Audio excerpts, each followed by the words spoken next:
Hey y'all, hey y'all, hey y'all! It's Monday. It is the last day of July. I hope you guys have had a great weekend. As you can see, I have made it back to where the chitlins are. So before shows on a regular day is always hectic. But before shows on a regular day when I'm home, I'm not in jail. Y'all are congratulations, y'all. It's even more fun and hectic because I get to wear all of the hats at one time. So it's like and the next thing you know, it's like 9:45 and your laptop's still in your book bag. But that doesn't ever happen to me, so I'm sure it's somebody else's problem. So Friday, I'm not in jail. I know the rumor mill was out that I was in jail. I was not, but I'm a woman of mystery, so we're just going to leave it there. It looks like. Did Walter mess with all the settings? I saw there was bacon up top at the beginning, and then the comment thing is weird. Whatever. It's exciting. You know what? I bet it's never mind. I'm just gonna be here. I'm gonna be here. So it's almost back to school time here in Texas. Some kids are actually starting school next week. Like in the Houston area, I know that they're starting next week. We're not starting until the 15th. So we're starting to get that. The summertime feeling is leaving, y'all, but the temperature is not left. So all them cute places where they have all these pretty little fall pictures for their back to school stuff, that ain't happening here.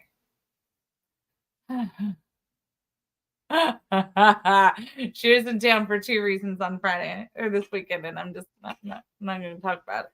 It's all right. You know what? I hope that other people's successes are multiple as long as they're doing the right thing. And if they're not doing the right thing, I hope they fail miserably. So if they're doing the right thing, then good for them. And if not, then bombs away. So I will say that the Webb County Lincoln Reagan dinner looked like it was very well attended, and I'm very happy for those successes. So good for them, and we'll see what happens next. That's all I can say. We'll see what happens next. I do know that Jason Owens was also sworn in here in Laredo this last week as well. So good for them. Again, I hope that he is a good leader. We need strong leadership here. And sorry, man. I'm worried to you. Anyway, we need strong leadership within the Border Patrol. So let's see what ends up happening there. I was informed by an agent out west, or former agent out west, that one of the things that that Ortiz was at least doing was at least putting out weekly numbers, and so far Owens is not. So I don't know. We'll see what happens. This is his first week on the job formally, so we'll see. Hopefully there will be good changes to the Border Patrol because our agents need it. The morale needs it. The country needs it. And they need to be given their full authority back and not be neutered like a bunch of little, soy boys, because they are far from it. So hopefully Owens will bring good leadership to the Border Patrol. So we wish him good luck. Honor first, Owens, and we'll see what happens next. So more to follow, as they say, MTF. So let's see what happens. Anyway, so we're starting to get that summertime feeling. Is slowly drifting out of the heads of little children all over the state of Texas. Like I said, the Houston area, some parts of the Houston area anyway, are starting back. Some schools have already started back. I've got a girlfriend out in the Corpus Christi area. She was posting back to school pictures like a week and a half ago or 2 weeks ago. So some schools are already back in. So we'll see what happens. We were starting to do a little shoe shopping this morning online, and I don't typically like to shoe shop online, but Arthur saw these really cool dinosaur shoes. So what are you going to do? So anyway, so we're starting to get that school time feeling back. I know a lot of other families are. A lot of parents are facing some anxiety. A lot of parents, this one might be one of them, are facing a lot of anxieties. There's going to be kids going off to college. My kid's not going off to college yet. He's still getting some stuff taken care of here. But this will be the first time that I don't post a first day of school picture for Alex, and I don't know how I feel about it. I'm not crying. On my personal Facebook page this weekend, actually, I think it was yesterday. Let me see if I can pull it up. It was like this little I'm certain, I am absolutely certain that we're reaching the college population on Texas Fully Loaded. I know my college student watches Texas Fully Loaded all the time. Anyway, this was really sweet, and I shared this. Funny enough, I shared this like 7 years ago. It may have been when one of my sisters was doing something. I don't know, or maybe I just saw it and felt emotional that day. But this popped up this morning or yesterday morning, and it says, "Attention, freshmen who are moving in tomorrow. A little request: when your mom wants to unpack all of your clothes and make your bed, let her. When your dad wants to introduce himself to all the people on your floor, let him. When they want to take pictures of every move you make this weekend, let them." I'm not going to cry. "If they embarrass you or act crazy, let them. As you start your new chapter of your life, they are also starting a new chapter of theirs. And believe it or not, this is probably more difficult on them than it is for you. So let them treat you like your baby, their baby, one last time." Oh my gosh, I'm not crying. Y'all are crying. I'm not. It's fine. There's no waterworks here. That's ringing true. So many of our friends' kids are starting in the fall, that Alex grew up with or whatever. They're starting their next journey, and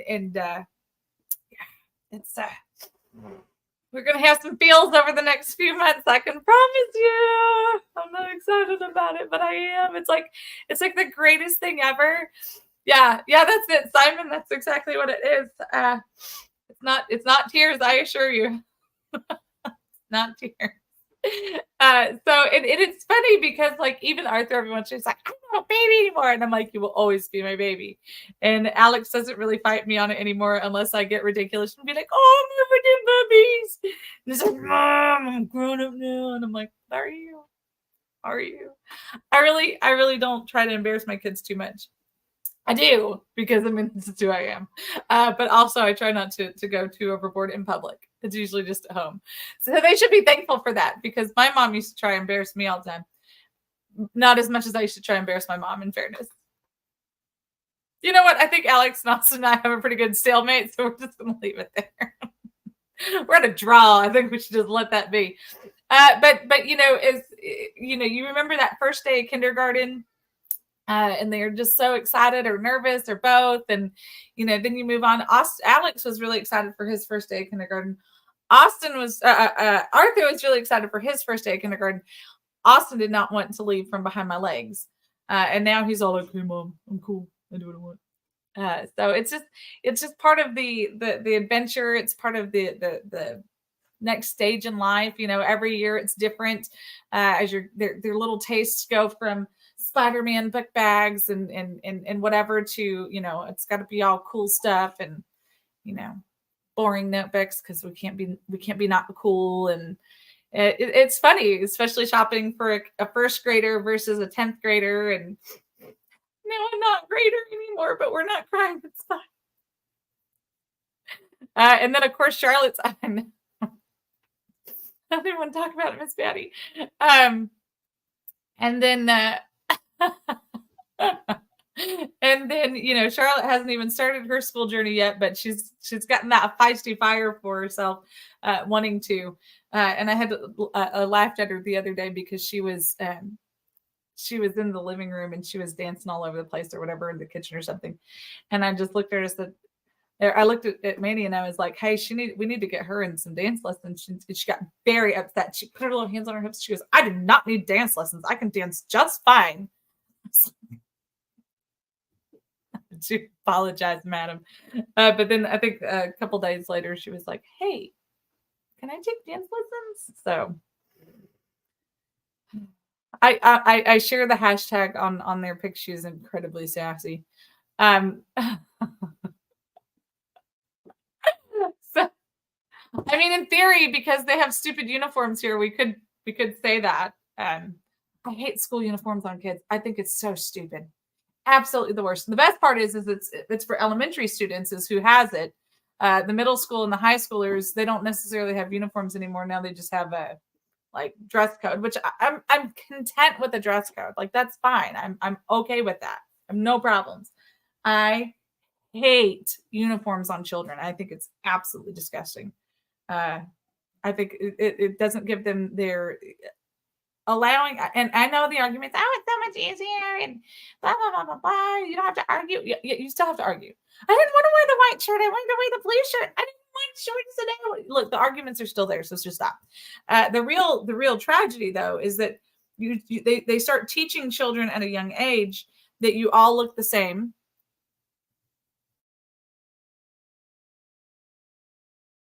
Forms and masks. That was absolutely terrible. That did happen for just a very short window. And it still does happen in a lot of classrooms. There's still a lot of people that wear these masks. I think it's disgusting. I think, for me, it was like, hey, welcome to school. You can't see my face, so don't talk to strangers, though, right? I don't know. I had a lot of problems with it, but we're happy. See, we're happy. We're happy. But it is important to be involved. Parents, as you're starting this new school year, it's important to engage with your teachers early on. It's important to continue that engagement. Don't badger, but engage, because these teachers have your children for a good portion of the week, a good portion of the year. I think it's like almost 200. It's like 100 and actually, I can tell you exactly how many days out of the year they have them. 175 days out of the year, they have access to your child. And so one of the things that I'm going to be doing more this year is fighting my school.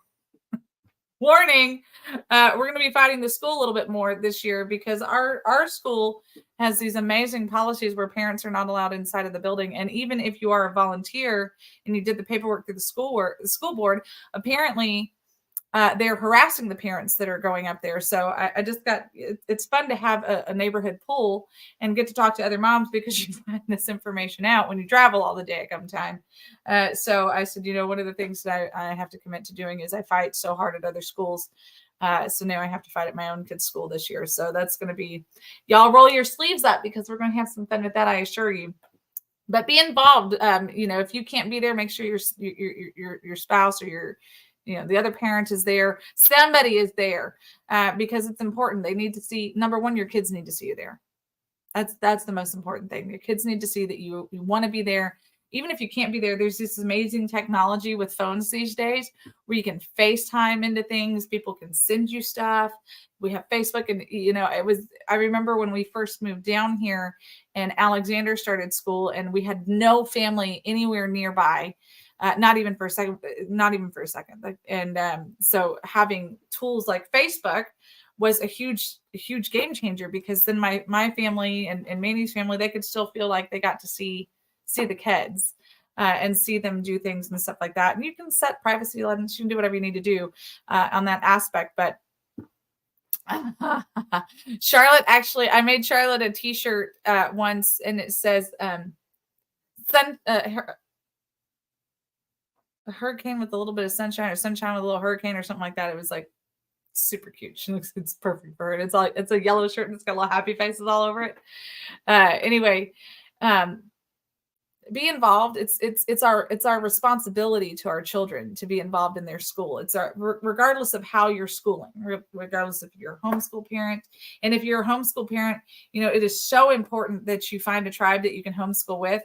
It's important that both parents, whatever the situation is, are equally as involved.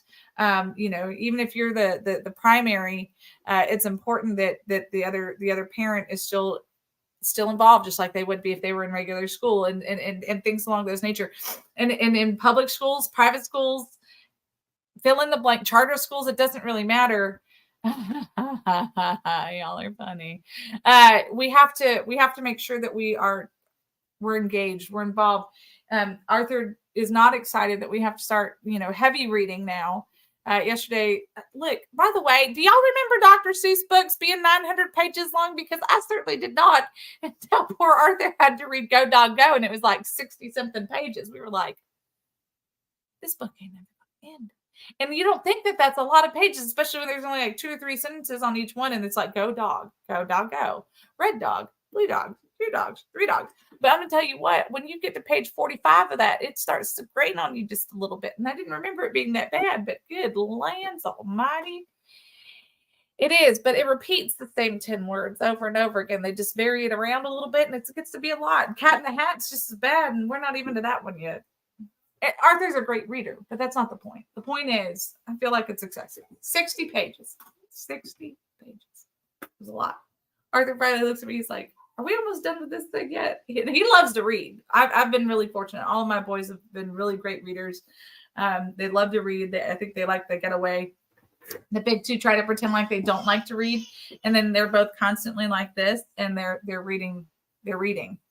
So I can't, they act like they don't like to read, but they love to read. So it's something that I hate reading. So does their dad. Like, we don't read for fun. I used to, I tried to once upon a time. It's not even, I think because I have to read so much for everything else. I'm like, yeah, that is not a way for me to wind down anymore, is to read.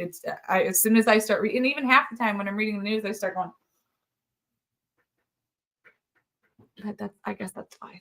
Anyway, be involved in your kids' school. It's important. When they're little, and even when they're big, get the daggum notebooks. Let them get the fun stuff. Because they're not going to be little for much longer. And then you have to ship them off to college. So thankful we're doing delayed start. I'm going to be a hot mess, just so you guys know. Gonna be fun. Anyway, this weekend there were some news reports that came up in my news feed, and I thought, no way, no, this isn't happening. This cannot be happening. But yet here it is. The state of Michigan. Good Lord, Michigan. The state of Michigan makes misuse of incorrect gender pronouns a felony, up to 5 years in prison with a $10,000 fine. Now, I don't know that this has made it through the Senate, but I'm willing to make a bet that it may not. It might. From what I've seen, it has not made it through the Senate yet. It just passed the House. This bill defines intimidate as a willful course of conduct involving repeating or ongoing harassment that causes a reasonable person to feel terrorized, frightened, or threatened. It emphasizes the protection of sexual orientation and gender identity or expression as a legally safeguarded classes. This is just absolutely getting out of control. Now, as soon as I read this, my first thought was, I guess we'll see what the Supreme Court says about this. And apparently I'm not the only person that feels that way, because it says it potentially infringes upon First Amendment rights. No. It absolutely infringes on First Amendment rights. Look here. Let me hold on. I need y'all to see my face for just a second. I need to know that y'all are looking.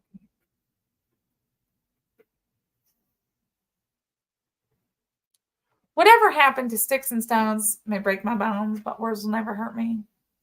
Y'all remember that? You remember when you could just not get offended by everything? Do you remember? Maybe my skin's a little thick. Maybe people weren't bullied properly when they were growing up. I remember when I first decided I was going to run for office. Thank you. I remember when I first decided I was going to run for office, Walt overheard a conversation. I said, he's like, they're going to say really mean things about you. And I'm like, nobody can say meaner things about me than what my family has said. And he's like, yeah, no, it's different though when you're running for office. And I was like, anyway, so then fast forward, and my brother and I are on the phone, and we start straight. I mean, our terms of endearment are people would think we're starting a fight, but it's not. We actually do love each other. He's, by the time the phone conversation ended, he's like, wow, I thought you were exaggerating, but holy smokes. And I was like, you got to have thick skin in this world, folks. You really do. And the fact that Michigan has now made it a felony to call somebody, willfully calling somebody by the wrong pronouns just to upset them. I think brothers and sisters across the state of Michigan are going to jail for a long time. That's what I think. I mean, Alex and Austin and Arthur and Charlotte, they call it, you're a girl, you're a boy. I mean, they literally just to irritate the other one. I'm telling you right now, their siblings are going apparently to federal prison, state prison in Michigan over calling each other by the wrong pronoun. He hurt my feelings. I cried. I mean, this is stupid. You play ball like a girl, or you shoot like a girl. I mean, the state of Michigan literally has nothing else that they have to worry about. That they made a rule. I'm sorry, they didn't make a rule. They made a law making it a state felony to call somebody by the wrong pronoun. Michigan. This is the land of Kid Rock. This is the land of Ted Nugent. This is the land of thugs. And we're worried about hurting somebody's feelings by calling them the wrong gender, so we should put them in jail for 5 years, the $10,000 fine. Now, correct me if I'm wrong, somebody, which I don't think that I am on this one. If you end up with a felony, a state felony, that also means that you can't vote for several years afterwards. You have to get all that stuff reinstated. You see what they're doing here? You'll also lose your guns. You see what they're doing here? So in the state of Michigan, they are willfully trying to hurt the conservative population. I mean, this is like malice intent. Because with a felony, you cannot vote for whatever the years are after you're out of jail. You can't own firearms until you get your firearms stuff reinstated again from state felony charges. You've got a black spot on your life. I would pack my girl bags and move. I mean, I agree with you, but in the same breath, how do they call themselves? Michigandians. They need to stand up and fight. I mean, like this is some nonsense. And here's the cool part. So one city in Michigan is standing up and fighting. Now, not against this one specifically, but they are standing up and fighting against at least the pride flags. So how exciting is this? Now, I have to warn you, this is one of those stupid things where it's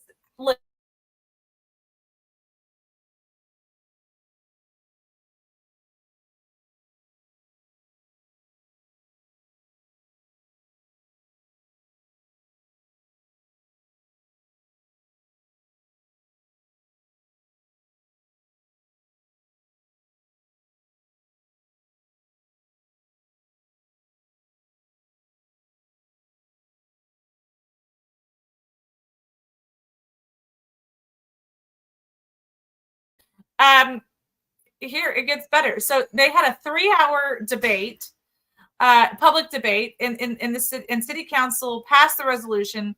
The comments predominantly submitted via email expressing opposition to the ban. It gets better. Now, the debates, of course, in the community started carrying on. Is this racist? Blah, blah.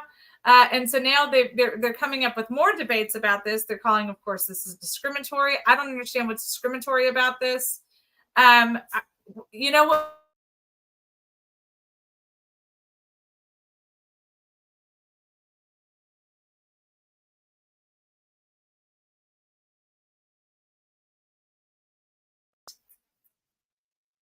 Hi, little princess. This is not a city council that is like white power. Okay, this is not a city council. Let me just let you see. I'm just gonna let you see the last names. I'm not even gonna be a jerk and try and mispronounce them. Please don't turn on the TV in here, Charlotte. I'm not gonna try and be a jerk and mispronounce these heroes' names because not all heroes wear capes. Council member, well, this one I can say. Mohammed Hassan. Interesting. Council member named Nadeem Corduroy. I know that's not how you say it. They also are echoing the sentiment, saying that this is about religious sensibilities and religious rights. Agreed. Because guess what? Guess what? As we've talked about before, it's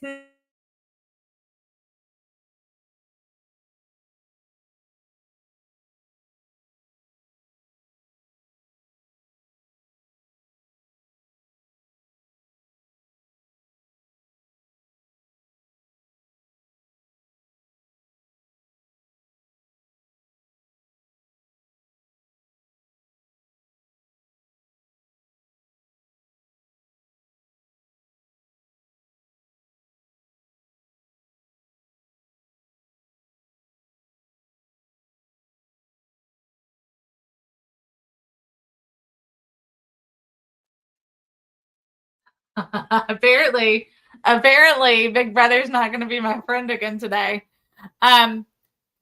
So it's not just Christians that are against this indoctrination of the LGBTQ plus lifestyle. Now, when I ran for office both times, but this last time specifically, I got cornered by a group of Christians. They were supposed to be friendlies. They were supporters. I know that they were supporters, but they decided that they were going to go on a crusade to just annihilate anybody who might even be a friendly towards LGBTQ plus LMNOP. Now, if anybody has spent any amount of time watching this show, I don't care what you do in your grown-up world. Okay? I don't. It's not my business. What I do care about is what you do in a world that children are involved in. Okay? What you do behind your closed doors, your business. As long as it's consensual, between 18 and older, have good mosh pitting. Do whatever you want to do. But if children are involved or children are getting it crammed down their throats, that's where we have a problem with this situation. Okay. So I made the statement that they were talking about the Equality Act. And I said, here's the deal.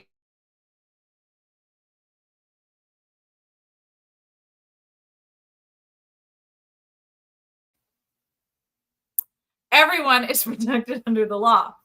It doesn't matter what color you are. It doesn't matter what is between your legs. It doesn't matter your age.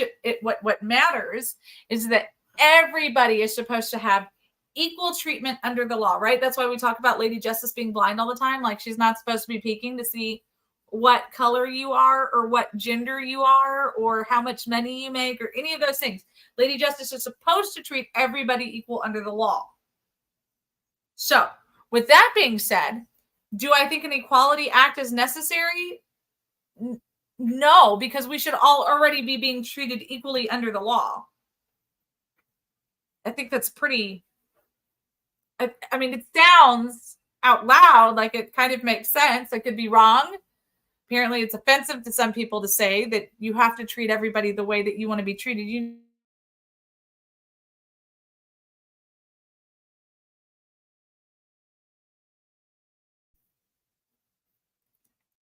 He said something similar, to the effect of love one another as I have loved you. Kind of similar.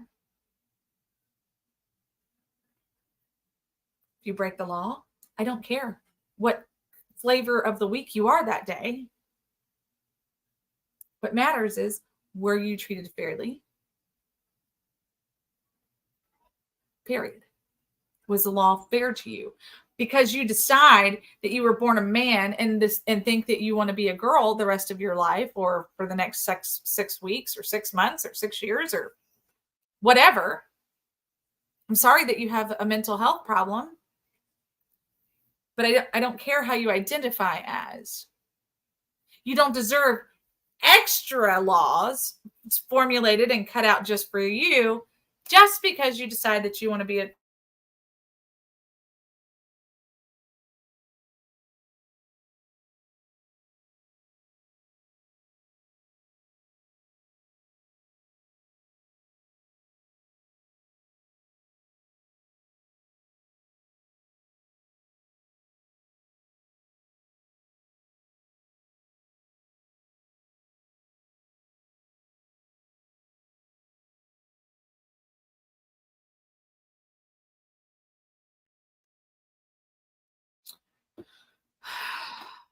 Big Brother. I'm the only one you're messing with in this house. This is FYI. I have full bars until I start screaming about what's legal. This is FYI. I have a constitution of my own. All of our viewers have constitutions of their own and access to it.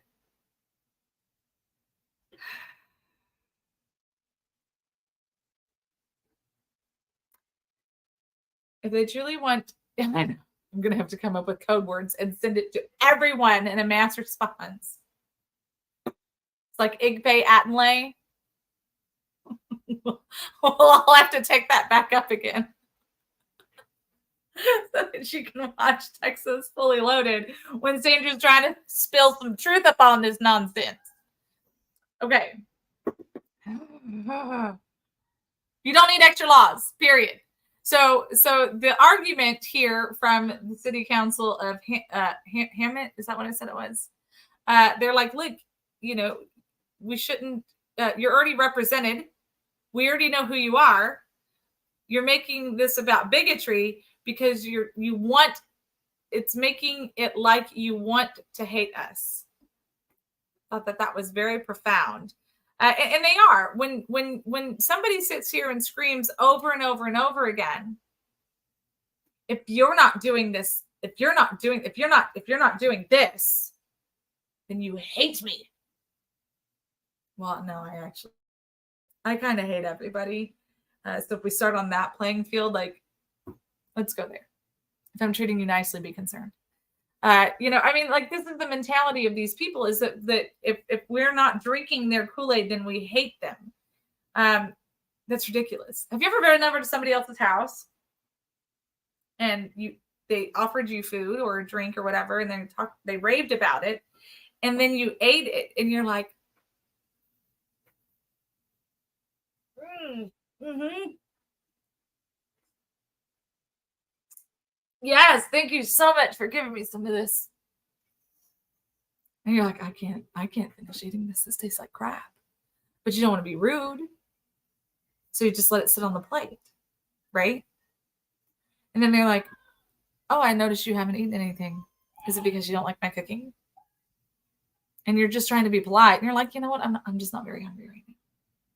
Oh, you must hate me. Like, right. It's like a scene out of every crazy person movie that you can think of. But like, you've all experienced this at least once, right? In some form of fashion. And so the LGBTQ plus LMNOP, the agenda people, if you don't like what they're serving, you hate them and you're a bigot and you should go to hell. That's what they think. It's disgusting. If you truly just want to be treated equally under the law, have that. The problem is that when we allowed all of this nonsense to infiltrate and get sewn into churches and things, and I love it when pastors have backbones and stand up against it. We had that pastor, Friar Calvin Robinson, on a couple weeks ago. What? Did you not like it, or did you make it wrong? We'll have that conversation. But when we had Friar Robinson on, and then Sunday in church, Pastor Oscar, he was hitting it. He's like, look.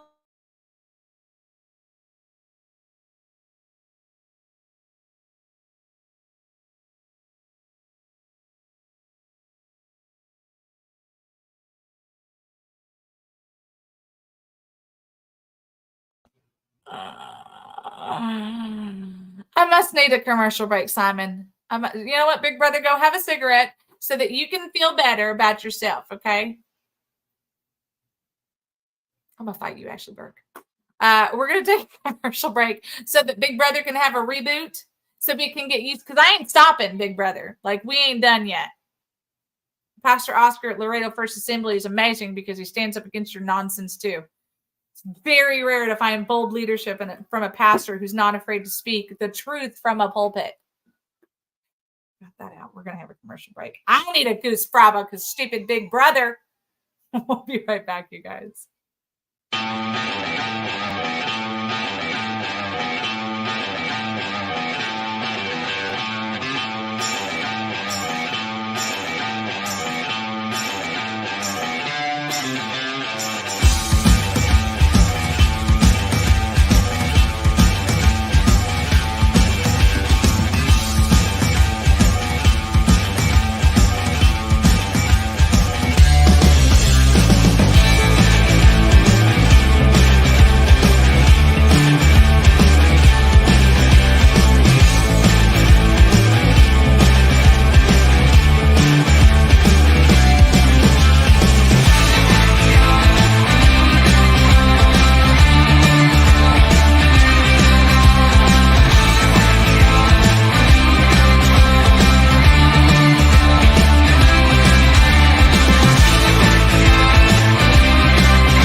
are back with a huge thank you to our amazing sponsors. The Montgomery County Tea Party, don't forget the first and the third Monday of every month, be at Citizens Grill in Conroe, Texas. The meeting does start at 6:30, so get there early. Somebody thought something hit my foot. It's just a slingshot, because, I mean, who doesn't have a slingshot next to them in their office, naturally. The meeting starts at 6:30, so get there early so that you can get an awesome seat, a bite to eat, and hug some necks. So make sure you get there, have some fun, bring a friend, learn something. This upcoming meeting on the 7th is going to have Brandon Creighton and Steve Toth there, so they're going to talk about the session and what all of the BS-ery that is happening in Austin. Hopefully they're going to provide some answers and not just some fluff. So we'll see what happens there. And then, of course, the Vietnam Veterans of America, their service and sacrifice went far beyond a distance serve, and they still continue to serve their communities and want to make sure that they can leave the best America possible. So they take care of fellow veterans, both past and present, and their families. They make sure resources are available to them. They just have a good buddy program. So make sure that you get involved with them. The Baytown chapter is going to be having a big event in October. So here's your save the date. It's towards the end of the month. And as soon as I get the flyer from Justin, I will have it here on this show. You hear me? Y'all hear? You hear? Okay. And if you're sick and tired of the big box shopping, go to #WeThePeopleWork. You can type it out right here, or you can go to our fancy schmancy website and you can click you like how I did that?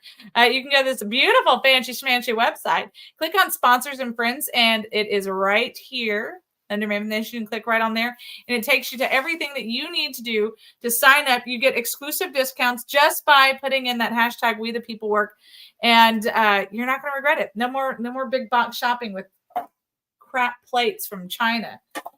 All American-made products from veteran and American-owned businesses. And then, of course, you want to make sure that you check out our Texas Fully Loaded shop. You want to be part of the show. Oh, my goodness. Look at this. Dad just added new stuff. New stuff. Dad is the man. So make sure that you guys look. And he brought down some prices on some stuff, too. It's awesome. See, we have the best dad ever. Everyone should get a dad who has a printing company. But since you don't, make sure that you contact me if you need anything done, because Dad will make it happen. Nice surprise, Dad. He didn't even tell me. He's the best. Go to TexasFullyLoaded.com. You can find all of that and more. You can also you can also support our show directly just by clicking on that #WeThePeopleWork on the homepage and support us directly that way, or in person. Simon, you didn't say what we're accepting today. I don't know what in the world you guys came up with on Friday's show. I haven't even gone back and watched it yet. I need to. I was told it was quite the hoot, and there was, I believe that it took, I don't want to say that I am not replaceable, but what I will say is I know for a fact it took at least 3 or 4 men to replace me on one show. That's all I am going to say. That's all I am going to say. Oh, and the meeting's going to be inside. That's going to be awesome, Miss Betty. Awesome. Take a roll of quarters for Creighton. That is an if you know, you know. And also, I know I have my quarters. No, I'm kidding. Okay. So Ashley, I need to just send you a link, but hey, we need some Trashly in our lives. I might send you, you know what? There's no mic to it. I'm sending you a link right now. What do I think about the establishment dude that the RPT is about to hire as the new executive director? There is so much in that, and it is not just that's just the tip of the iceberg. If I recall correctly, Ashley Burke, his wife is running for the chairwoman, the RNC chairwoman position as well, if I remember correctly. And you did put on there that they are, I did not know about Crenshaw. I knew that they were corning people. I didn't know that for sure. It shouldn't be a shock face that they are also Crenshaw people. I mean, because birds of a feather and all that crap. So I think that that'll be interesting. Okay. Well, Trashly, Put on a tank top and let's move on. So it should be interesting. Now, like I said, and it's kind of funny to see the number of people that are already putting out information. And I see you guys are sending me links over here. They're putting out a lot of information about. Let me see if I can find her name really quick because I don't want to. You know who's it kind of shocked me a little bit, but I say it shocked me. It shouldn't shock me. Chris McFreedom is pushing for the wife for RNC chairwoman, which I thought was something else. I know I have these in text messages, but Miss Patty hates it when I show text messages on the show. So I'm fighting for you here, Miss Patty. Hold on. Well, he had her information up here because he's like, y'all need to get to know her. And I was like, really? Because someone even specifically said on there, hey, she's a rhino. So why in the world are you pushing her stuff? She works for John Cornyn. And his response was, yeah, but she actually pushes for the conservative stuff that comes from John Cornyn. And sometimes she doesn't always win. Well, I'm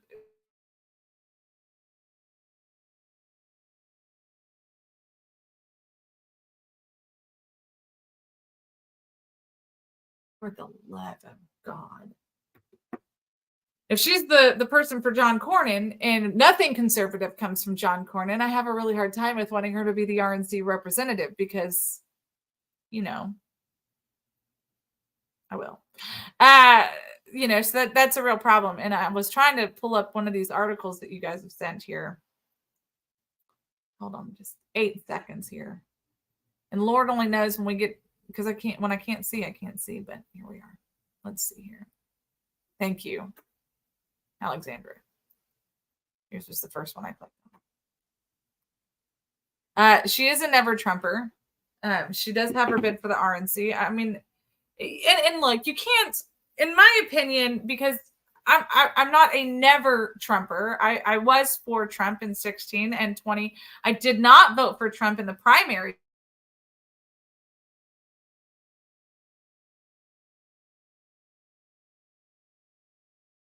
But the problem is that when you were working specifically against him in 2020 and even in 2016 in the general elections, now y'all know my reasonings for not wanting to.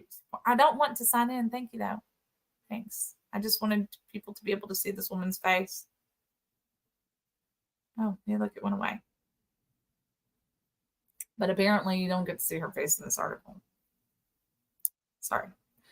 Anyway, her name is Randon Steinhauser, and her husband is running for, or is not running for, he's going to become, it looks like, the executive director of the RPT.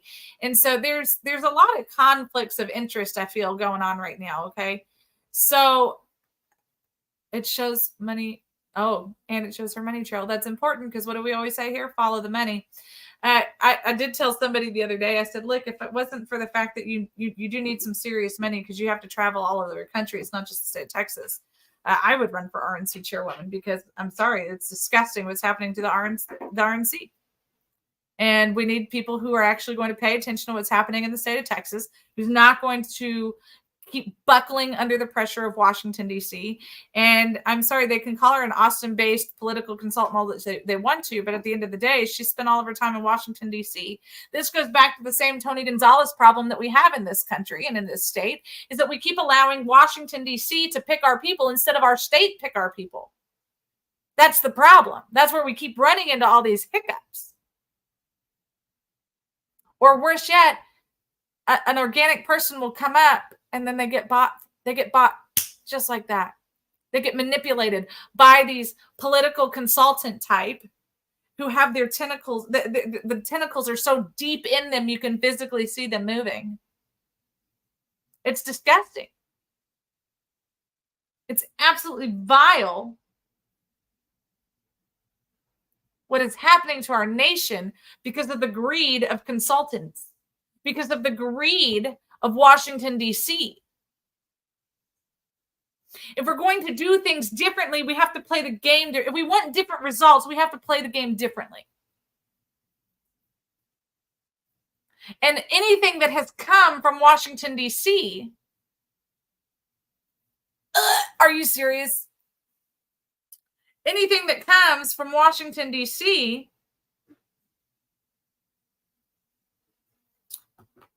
is a real problem, because Washington, D.C. is the problem, and every single candidate runs on, well, we got to fix Washington, D.C.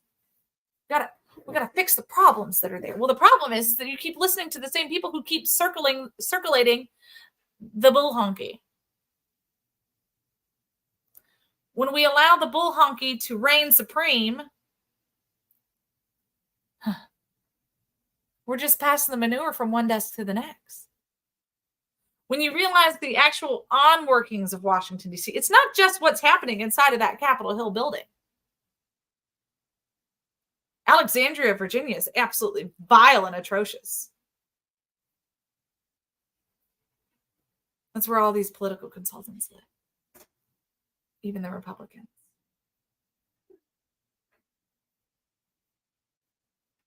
I remember growing up, that area used to be great to just go up and go to craft shows and go to the vineyards and, just kind of like have a little getaway area. It's kind of like our I don't want to say our Martha's Vineyard, but for a lack of terms for the state of Virginia. And it really has become our own Martha's Vineyard. It's way overpriced, absolutely ridiculously overpriced. The people you certainly don't want to send your children to those schools, Loudon, Virginia, for example. And it doesn't represent Virginia any more than Austin represents Texas. It's not who we are there. And now everything. I mean, even when you look at like Munisteri and Carro and all these people, they all center their operations, even though they have Texas in the background. They center their operations out of Alexandria, Virginia. And I get it. You need to be close to the swamp. I mean, you need to be close to Washington, D.C. because that's where the business happens. But if your focus is on Texas, why isn't your base of operations in Texas? Now, I know, I'm going to get hate mail. Somebody's going to say something mean, but it's the reality. When you see these consultants and these political groups with so much slime, so much tentacle stretch, it should cause us to pause and take a deeper look. And when you have somebody who was a consultant for Crenshaw, was a consultant for Cornyn, who's consistently, I mean, we've played this video more than once on Texas Fully Loaded, but when John Cornyn was not just booed, for 10 minutes, he was just raked across the coals with booing. At the state party convention. Now, this is not just your run-of-the-mill dynamite Republicans. There was over 8,000 people in this building booing the senior senator for Texas because he's not truly standing up for our values. He's not truly being part of the Republican process. This is a real problem for Texans, Republican Texans. So we're supposed to trust that this woman is going to be in our best interest. I'm having a really hard time like shoveling that. And to make it worse, her husband is now going to be the executive director for the Republican Party of Texas. Clearly, the Republican Party of Texas was not paying attention when John Cornyn got booed for 10 minutes. Because if I were the Republican Party of Texas, Matt Rinaldi, I would not hire anybody that has anything to do with John Cornyn. We here in Texas, Republicans are losing because we have morons in charge. Yeah, I'll say it again. Republicans are losing because we have morons in charge. It's not our message. It's not our values. It's not that people are not being conservative anymore. It's that we have the most incompetent people who keep saying, you know what? We should do what Washington, D.C. is doing, but we're going to tell them that we're not Washington, D.C. And we'll be like, this is Texas, and they're not going to know the difference. Insert maniacal laughter. And the worst part is the voters go, well, they said they're not Washington, D.C. This is, in fact, Texas. All right, I'll buy it. They wouldn't lie to me. They're absolutely lying to us. Oh, I haven't even gotten to that part yet. Now, talk about your conflict of interest. When one spouse is the executive director for the Republican Party of Texas, and then the other spouse is the RNC chairwoman.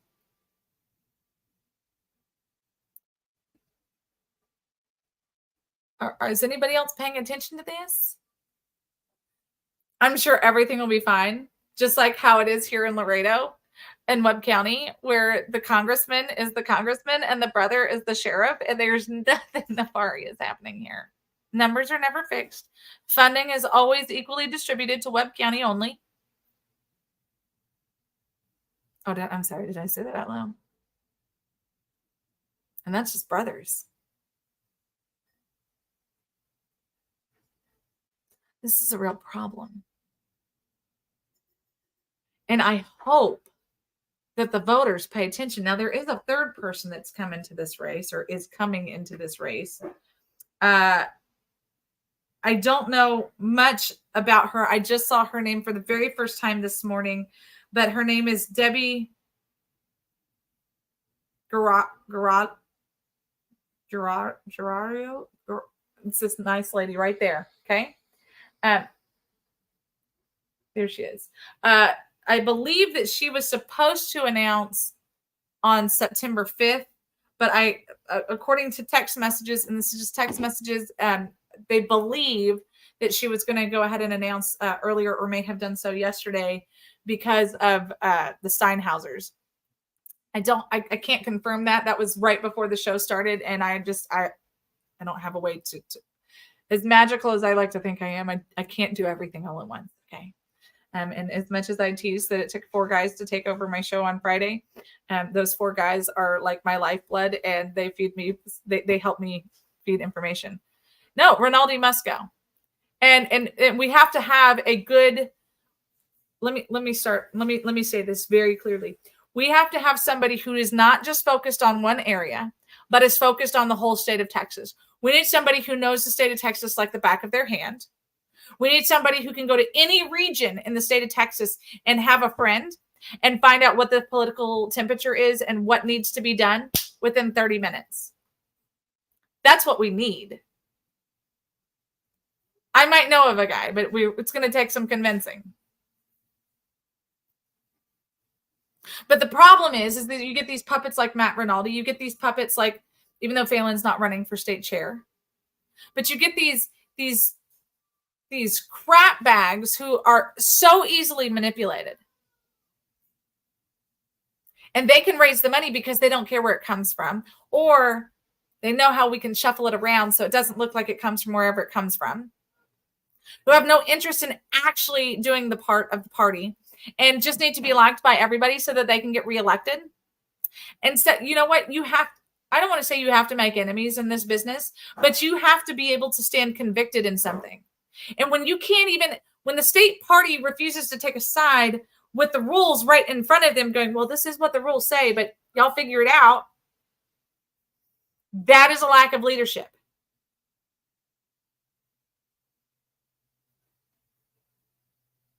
We have a severe lack of leadership in the state of Texas, and hiring and electing more of the same people is the doomsday of Texas. It doesn't matter if Trump is the president. It doesn't matter if DeSantis is the president. It doesn't matter if Robert Kennedy Jr. is the president. It doesn't matter if Biden, Kamala Harris. None of that matters if our focus is truly Texas, and we can't even elect the right people, even amongst delegates, because we're so busy on smoke and mirrors. We're so busy on making sure that everything looks prim and proper. And that's not to say that there can't be decorum. That's not to say that there can't be prim and proper. But when we can't get our leaders in the state of Texas to stand up for what is right, for our voters, for the law, for our planks and party platform, and enforce them when it is being, and enforce them. Enforce them. I'm not saying go through with a freaking cane stick, but what I am saying is that when the states, the county chairs come, because it's not just Montgomery County that this is happening to. There's at least 40 other counties that have asked for the RPT to make a ruling on something that is happening in their county, and they go, I'll just need to work it out. That's not really what we're here for. I mean, I know that's what the rules say. I know the rules say that we are here for you, and we'll tell you that on the phone, and even, just give me a call, like whatever you need. But then when the phone gets picked up and the emails get sent and the proof gets sent over, you know what? Y'all are going to have to figure that out.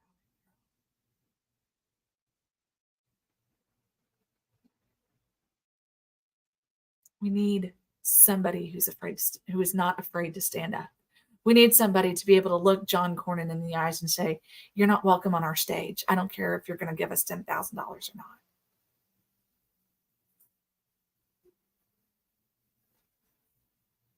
Because the delegates and the grassroots, they are the backbone of Texas. They are the backbone of the Republican Party of Texas. And the more you people continue to crap on them, it's not having the effect that you want. Crapping on them is not the same effect as the manure and the fertilizer. All you're doing is killing them.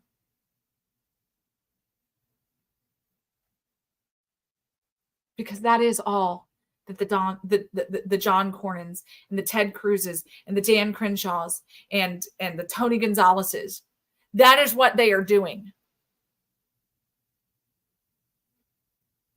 They're crapping all over them and they're saying, we know better than you do. They don't give a damn about this state. They care about their false hope. They care about their re-elections, and they care about their funding. More importantly, they care about their funding. They care more about their funding than they care about the state of Texas.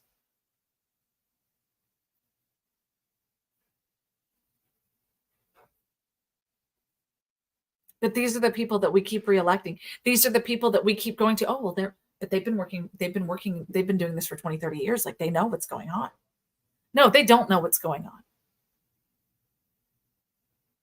Or they do know what's going on, and they're perpetuating the problem.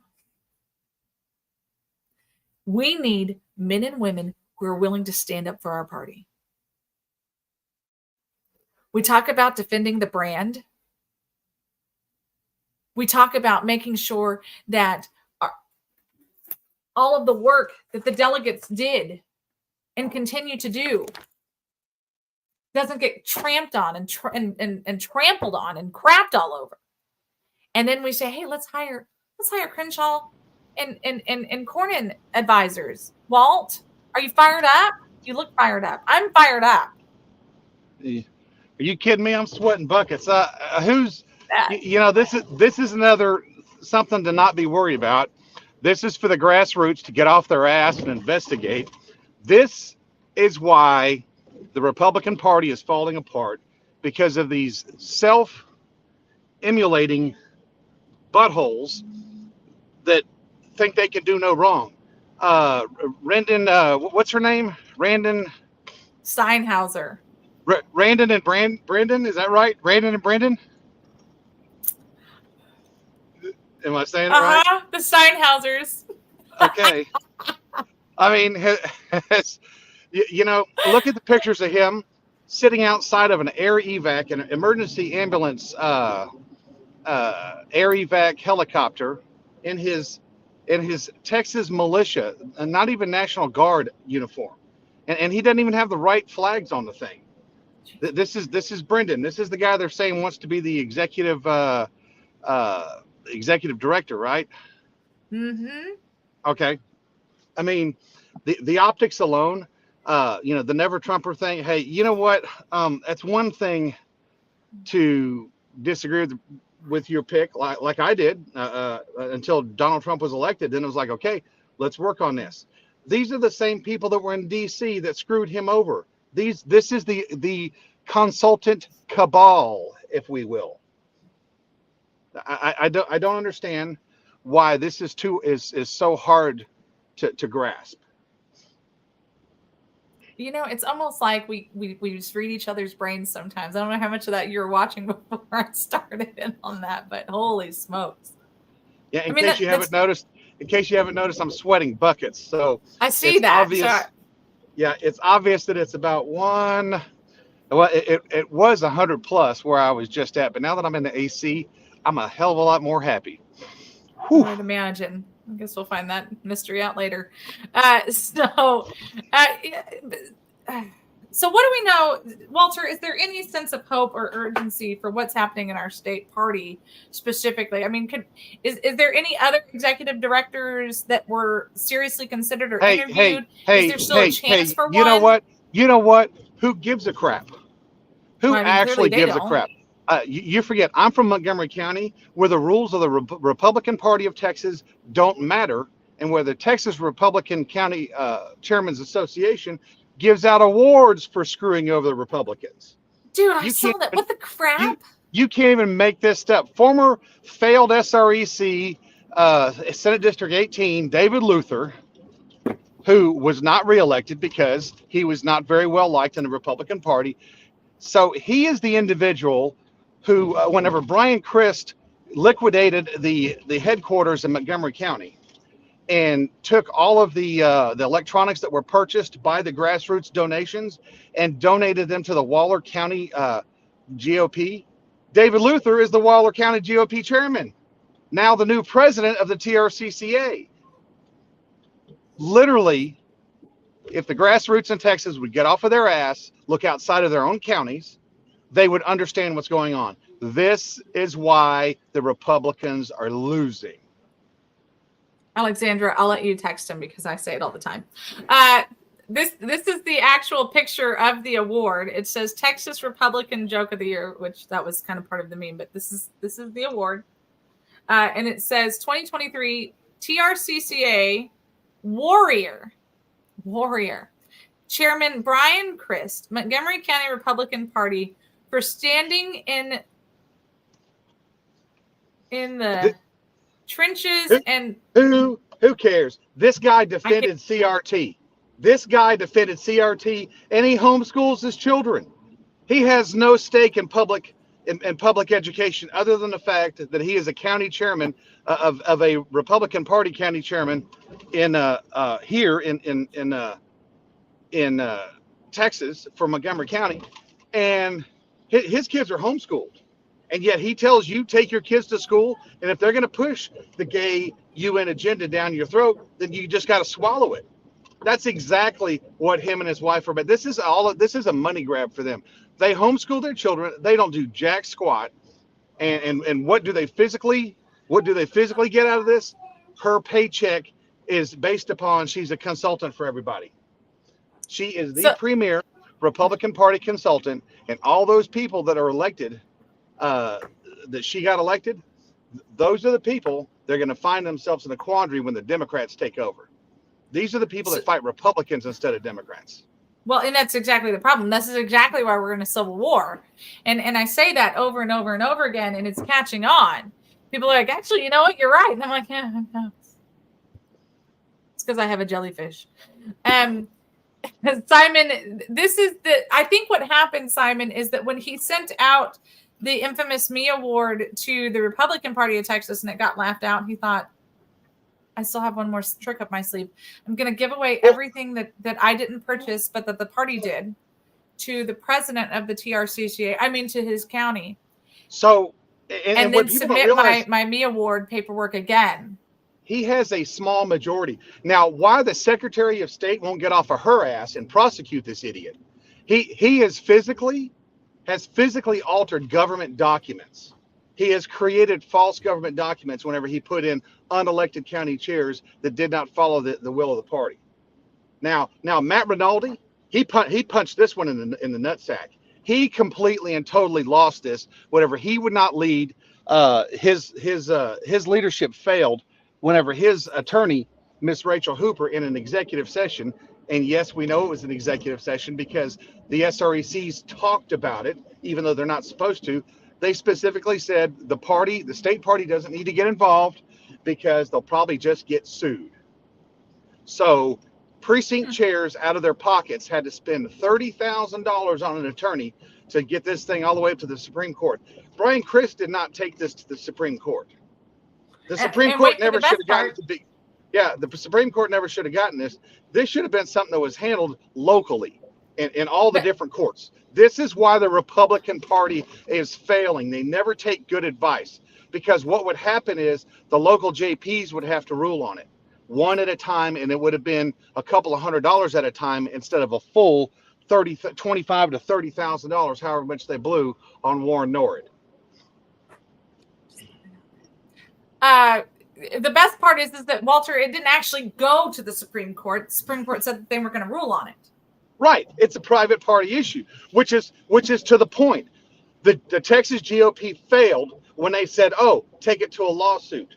Wrong. The Texas GOP does not have the will to enforce their own rules. And it's very evident because I argued with the executive director. I argued with Matt Rinaldi. They said, oh, we don't have the rules for that. Read chapter 8. What did the delegates do? 8,000 people have gotten together just this last year alone to get this thing passed out. Last year in a month, whenever the convention was in Houston last year in July. And again, you know, the Rule 44, all that stuff, you know, that pisses people off. But how else are you going to hold your electeds accountable? How else can you hold them accountable? Look what happened to Tony Gonzalez.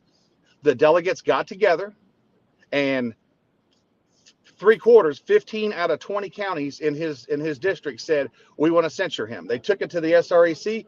57 out of 63 said, we just censured him. He's done.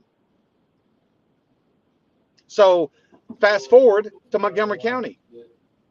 Why is this even in court?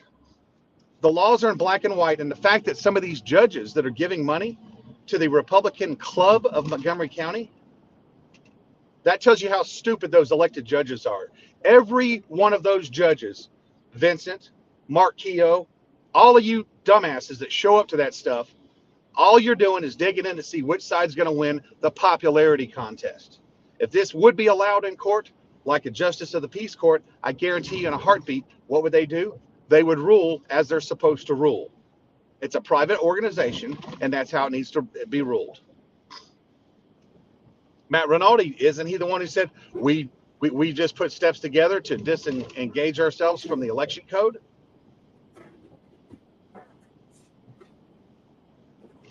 The secretary. What are we even there for? Well, exactly. It's a big waste of time. Republicans are wasting their time if they think that they're going to win things on Facebook and on social media. It takes showing up at the legislation. Whenever they're arguing the legislation, it takes showing up while the legislation's being debated. And we got famous.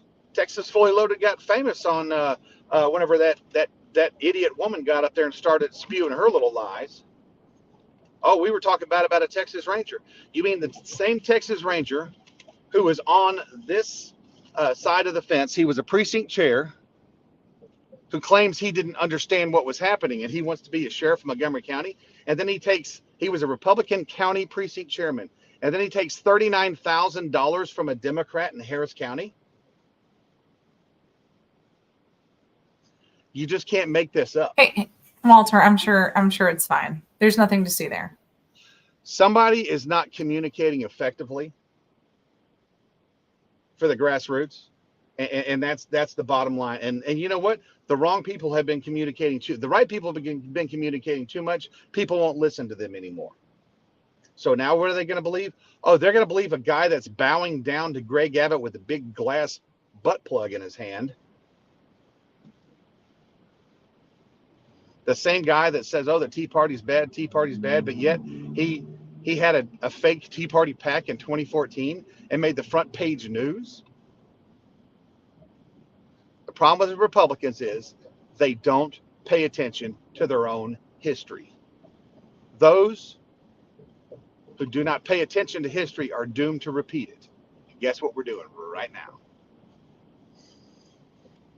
2018, this was all settled with Dr. Wally Wilkerson. This was a done deal. 63-0, the SREC voted against Dr. Wally Wilkerson for the exact same stupidity that the SREC is now saying, oh, just take it to court. And you know what? If they're saying just take it to court because they don't want to deal with it, they've got 40 to 60 other counties in the state of Texas.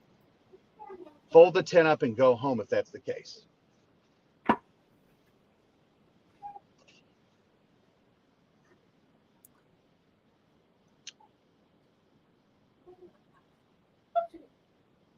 You know, my favorite person. It's almost verbatim. See, this is exactly why it's a conflict of interest for. Oh, Simon won the from Ronald McDaniel's. Simon won the GOP's Golden Elephant. She gave me the Golden Elephant Trunk Award. Absolutely. Yeah, you know, another reason why Ronna McDaniel should have never been returned in there. I mean, she literally had drag queen story hour in the community centers. Oh, all throughout America. Brandon will be at West Loop Conservatives tonight. If anyone wants to go and meet her and ask and greets for Q&A session. So West Loop Conservatives, that's going to be over there at 610 in the Bel Air area. Guess what those folks do? Those folks keep electing abortion Barbie, Sarah Davis. Luckily, she was ousted, but by a Democrat. So, oh well. Again, there are no conservatives on the West Loop. You can't tell the difference, Walter. Oh, trust me, I can tell the difference.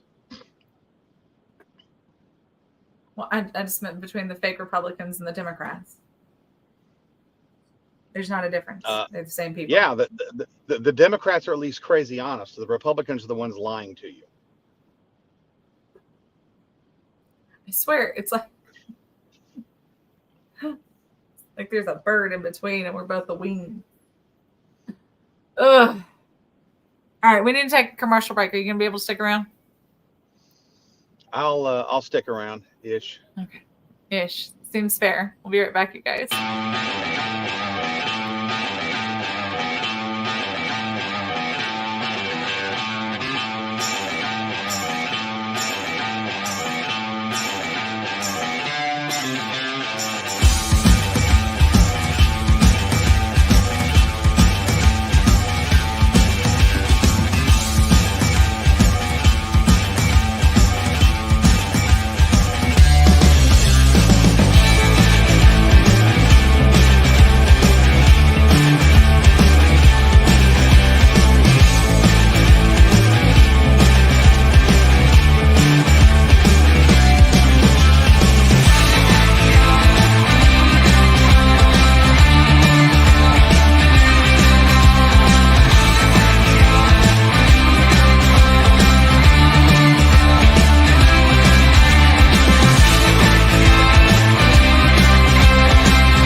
we are back with a huge thank you to our amazing sponsors, the Montgomery County Tea Party. Don't forget the first and the third Monday of every month, be at Citizens Grill in Conroe, Texas.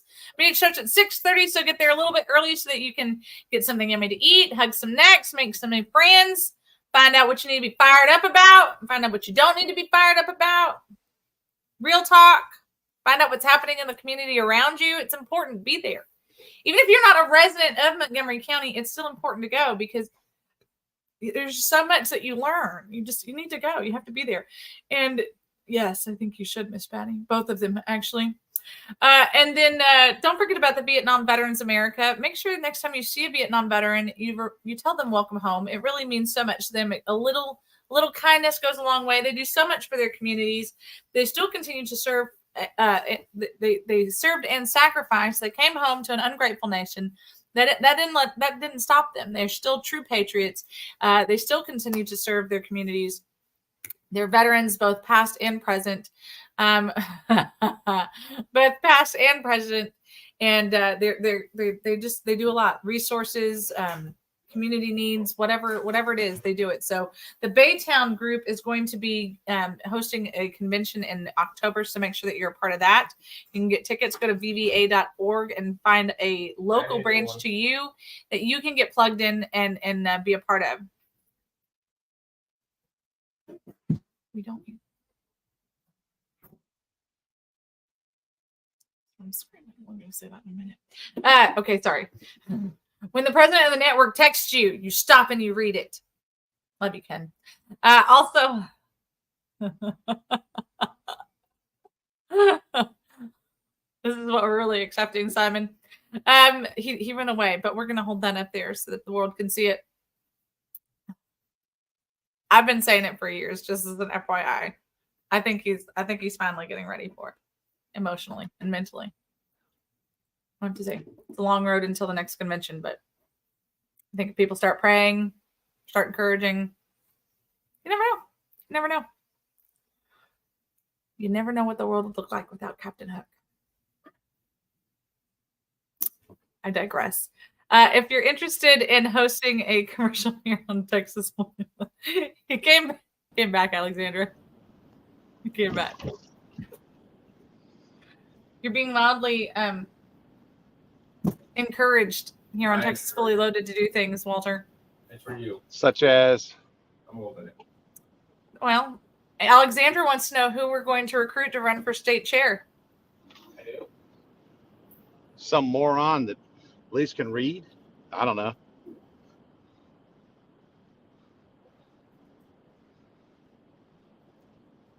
Like I said, We still there? Okay. Yeah, we're still here. There we are. Okay. You know Too what I much. said, Got too much lag time. So. No, there was no Never lag know. time. I was intentionally not saying anything because I didn't know if you were going to keep talking. No. Yeah, I mean, bottom line is people need to worry about their counties. The state party's in shambles.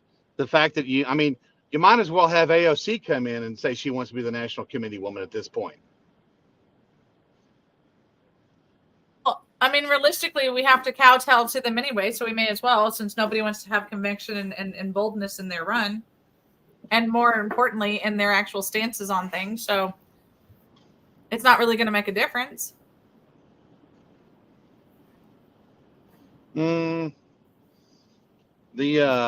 But between Tony Ann and then there's a Debbie,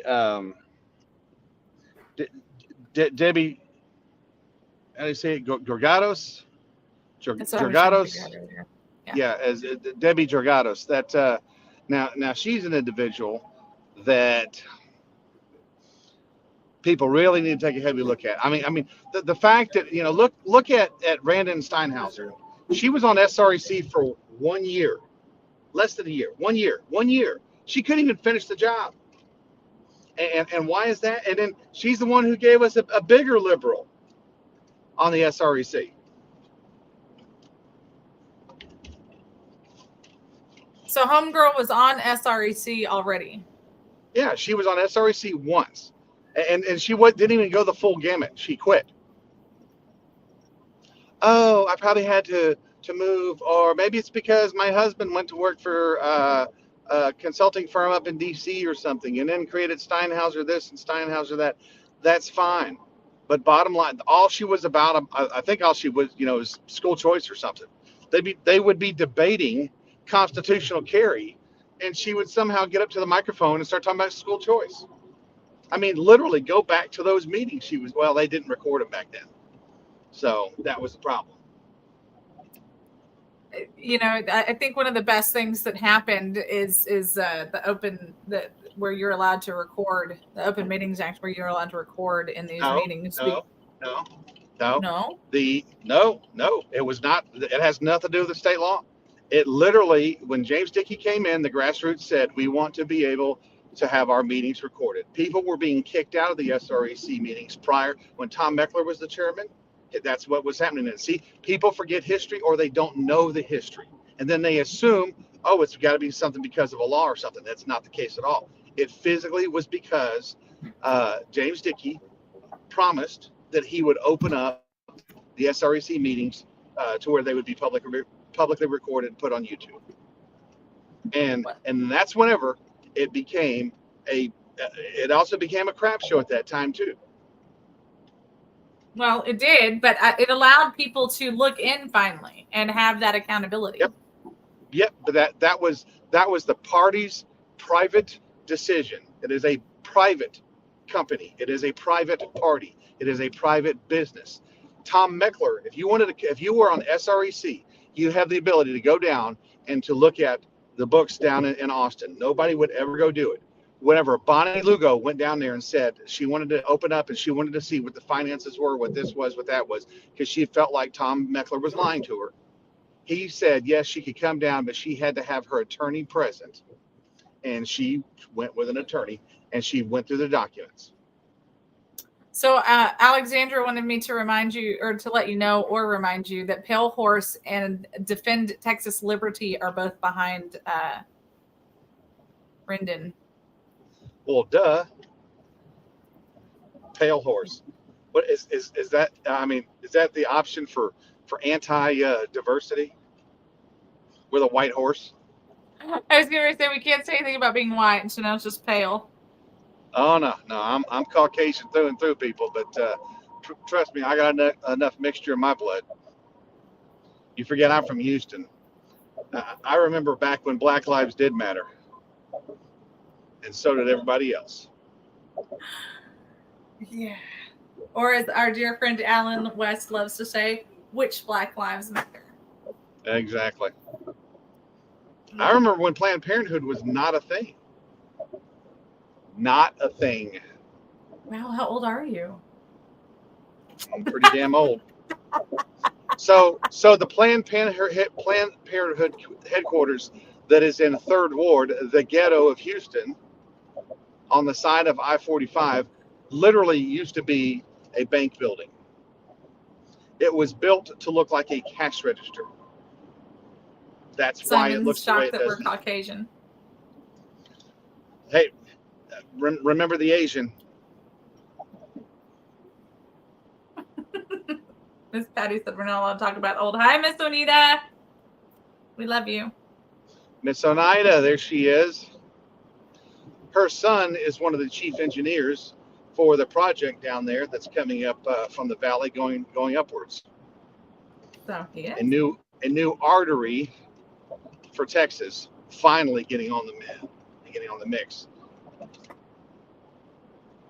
Yes. So I got to rant a little bit before you came on here, Walter. I know you're going to have a hard time believing this, but I think that you're going to really enjoy this.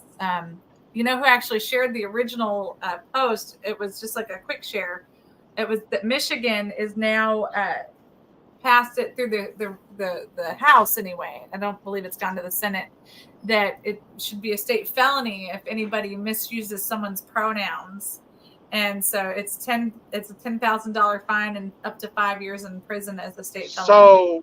So and that's fine. Pass that law. That's going to be challenged in the U.S. Supreme Court, and it'll win. It'll lose in the U.S. Supreme Court. Exactly what I said. So this is the problem. Everyone is going to Austin or they're going to D.C. because I'm going to write a law. I'm going to write a bill. Half this crap doesn't need to be written. You're literally writing a bill about what was already on the books for the past 200 years. That's what a lot of people are. This is the they've got to do something is what they feel like. I've got to do something. So I'm going to write a bill. You know who writes that bill? Some 23-year-old liberal poli-sci major that just got on as a staffer because he's making his way. Within 5 years, he's going to have his own consulting company. Just watch. Oh, Walter, don't age him that much. I don't think it's going to take him 5 years. But the reality is that, and we ran my campaign on, we weren't going to write more bills. We were actually wanting to go up and kill bills and to get rid of stuff because we don't believe in big government. But the problem is the system and the process makes you say, we don't want big government. We should write a bill that says that instead of just, using some common sense somewhere. I don't really know how to best say, quit writing crap just so that you can say I wrote bills. Yep. Excuse me. It's drafty in here. Now, the one good thing that John Stickland did, I'll never forget it. He was at the back mic killing bills back in the 86th, I believe it was. They called it the Mother's Day Massacre. And they spent Mother's Day, or was it Valentine's Day? It was one of those two. Anyway, it was a massacre. Day. And they killed the bills. Oh. And I mean, and literally, they killed some really stupid bills that should not have. It was a total waste of breath. Well, and I mean, this was not a productive session by any stretch of the imagination. Which session? This one. This one that we just special had. Or the original? All of the above. There you go. Nothing productive has come from this session at all. I'll mute you if I need to. Oh. And so, but with that being said, there was stuff that needed to happen, whether it was to kill some things or whether it was to get some proper laws passed or fixed. For example, the Border Protection Unit, that needed to happen, and it didn't happen. There was a lot of stalls. There was a lot of BS that got in its way because we had to focus on other stupid things. Well, and remember, what did Abbott say? He was going to call session. He wasn't just going to call one session. So it ain't over. The fat lady ain't singing. There's no singing that's happening yet. But still, again, the problem is that the special sessions are specifically verbatim whatever the governor calls them to be. You can't introduce anything into it. So that's a real problem. That also means that you can't take anything out of it either. But we like ruling by an iron fist instead of being governed in Texas. Moving on. Moving on. So, Walter, this one's going to make you really happy. I hope you can see the screen for this next story. It's going to make you really happy. This one right here, I'm just going to say this one. This one wants you to go out and buy a gun. And that would be a big no. So it says, go out and buy a gun. This train activist warns women who try to stop her from using a ladies' toilet. It will be the last mistake you ever make. That there's nothing about this person that screams woman to me. I don't care that it's wearing a wig and has lipstick on. His chin is just as masculine as yours is.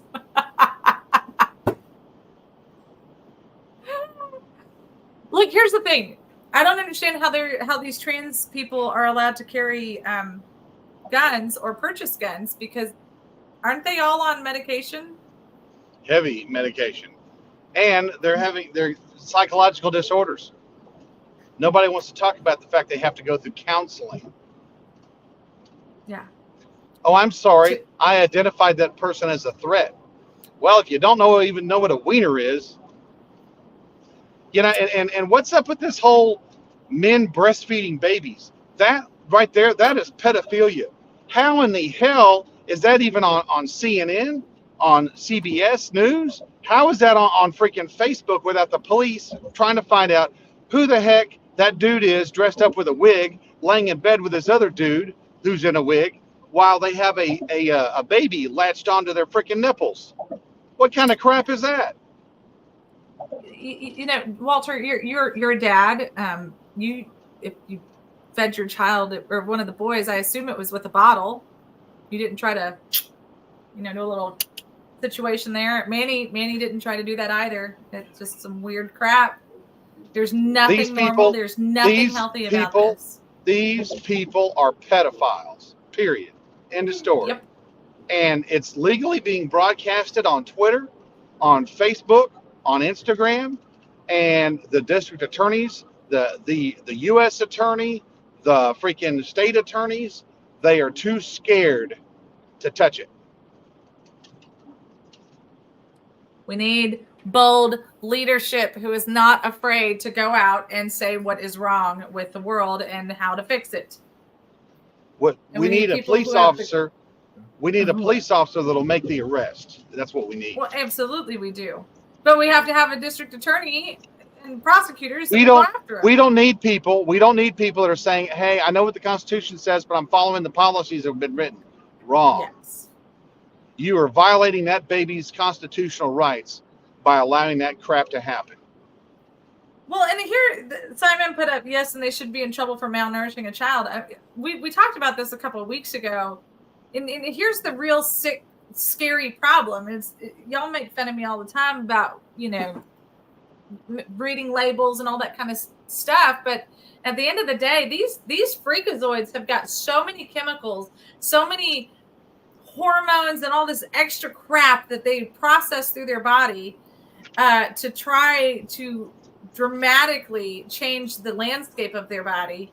And now they're feeding a child. Like, that is the most, there are so many things that are wrong with that. They're not feeding the child. You cannot use that. They may think they're feeding a child.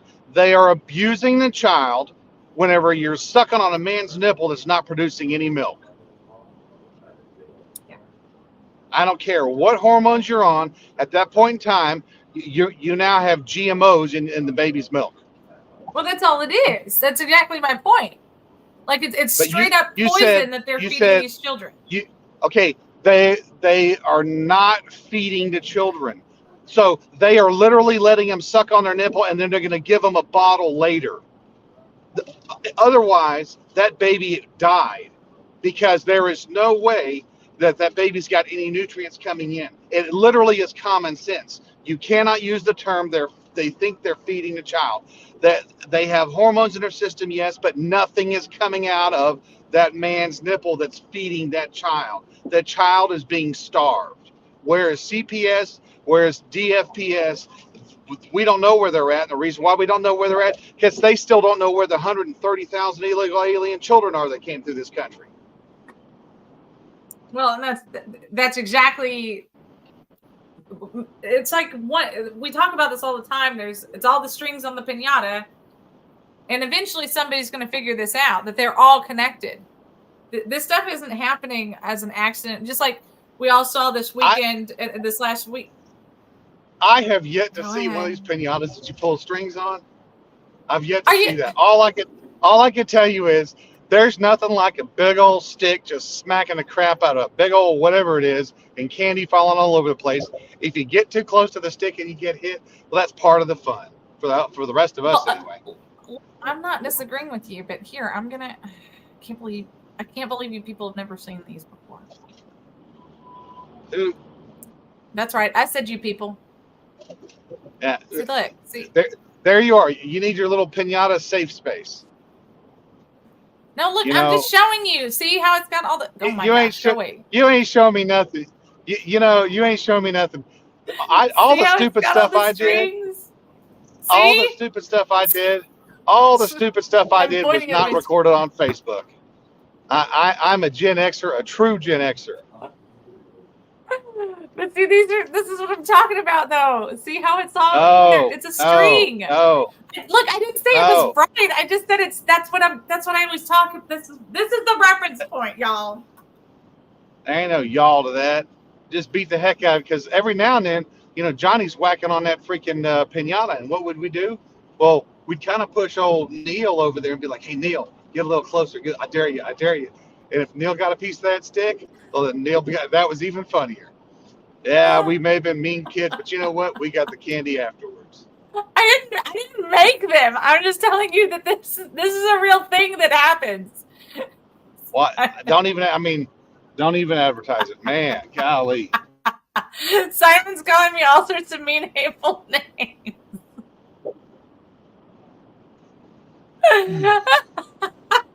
Now Simon's provoking Miss Patty to hit me with a bat. What's the name of this show? Patty, Pedophiles, and Pinatas? Come on, man. That's what next Wednesday show is going to be when I'm not hosting the women's show. Oh, man. That's funny. So. Hey, Walt, just because you weren't here at the beginning of the show, I thanked you for hosting the show on Friday. Thanks. It's now public that I thanked you. You're here. Yeah. Well, when you called and said you were under the weather, I was like, oh, good Lord. What kind of cooking did she make now? I never told anybody. Did you tell people Friday I was under the weather? Because everybody still thinks I was in jail. Nah, you were sick. I was playing a mysterious game, so that's fine. I was definitely definitely felt like I was on a different planet, that's for sure. Oh, anyway. Man, oh, man. Well, Walt, we have like 10 more minutes left on the show. We got trannies threatening people with guns. We have states that are over here trying. Actually, no, you didn't hear the good thing that did come out of Michigan. Hamrit, Michigan City Council said that they were removing all the LGBTQ flags from their city because of religious rights for all. And the best part is it was people with like last names of Mohammed and look like corduroy, but that's not how you pronounce it, I'm sure. I may as well have been on board an alien ship, Miss Patty.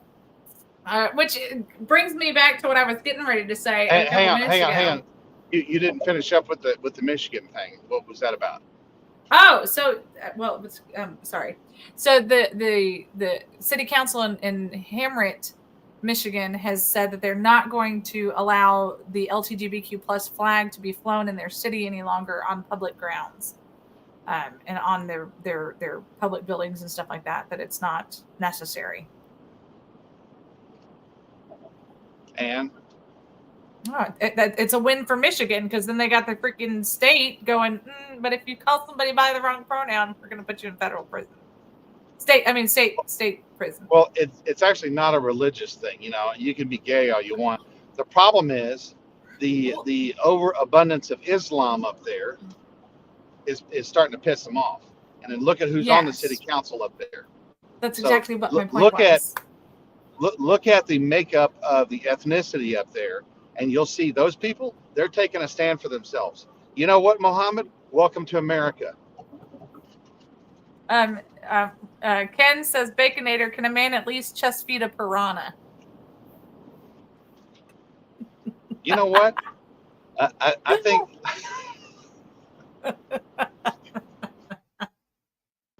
Never mind.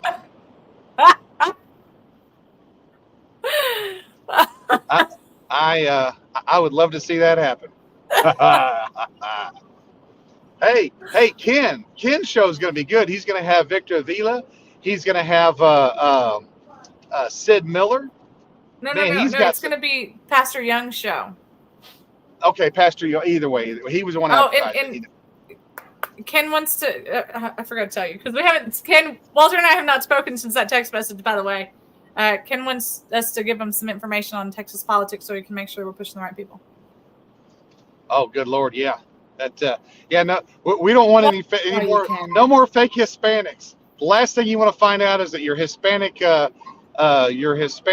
is actually Asian.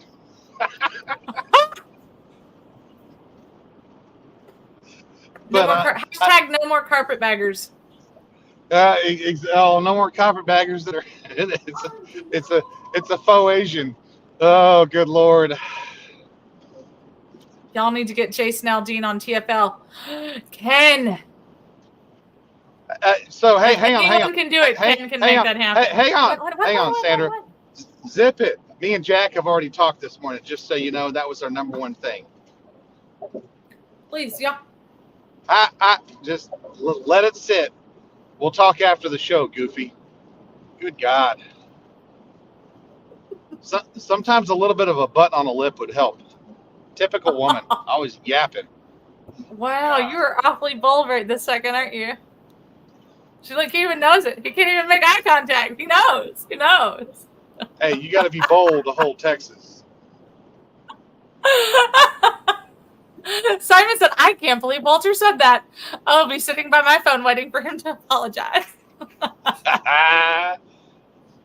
Don't worry. Wait, what do you mean he caved to the mob? Where? She will be screaming. There is no caving to the mob. But there is milking a baby, apparently. Or milking a tranny. Who's milking a baby? Don't put that out there. So are they going to start having trans milk? I mean, what's up with that, you know? Well, they got confused with the word trans fat. I've seen some of those.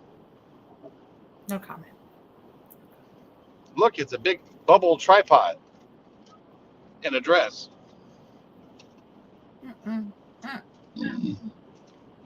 Yep. Bottom line, I found it. Mm-hmm. There you go. It's about time. You know what's funny is you put the duct tape on. Sorry. You put the duct tape on back in 2019 or 2020. Man, 2020. Man, everyone is doing the duct tape picture now. I'm a trendsetter. You know what? I tell people that all the time, and nobody believes me. Silence Sandra now. That's not how that was supposed to play out. I'm quite trendy. Hashtag trendsetter. Yeah. Yeah. Okay, I don't even remember anymore. It had to do with aliens. Good. Oh, Miss Patty, are you serious right now? Here, I'll show you. This is real life. This is the what? She doesn't remember my duct tape pictures. I did it twice. Yeah, 2020 at the WBCA. Oh, and then later on she was thrown out. She was at a parade the second time. They told her she had to take her campaign shirt off. Man, meanwhile, the Socialist Democrat and the Democrat incumbent got to wear their shirts inside. Had nothing to do with her being a candidate. It had to do with her being white. They were literally anti-white, celebrating a white slave owner. That's what the Hispanics on the border were doing. So this was in 2021 when we relaunched our campaign, because the RNC, the DNC, Media Quayar, the RNCC, and the establishment would not say my name. They were writing articles, tons of articles, about all of the work that we did in 2020, but they refused to say my name. So that was that one. And then let me see if I can find that other one. The original duct tape picture was from the air show is what it was. Walt. It was from the air show. Yeah, I have to go. During the WBCA, the air show during that month and of that WBCA. One, yeah, that was 2020. Which is where the Hispanics on the border want to be Americans so much they celebrate George Washington's birthday every year. They've done it for over 25 years now that they've done this. This is literally the Mardi Gras of Hispanics in South Texas. And the governor, Governor Abbott, was he was Mr. South Texas once. They even had a Mexican that was Miss South Texas.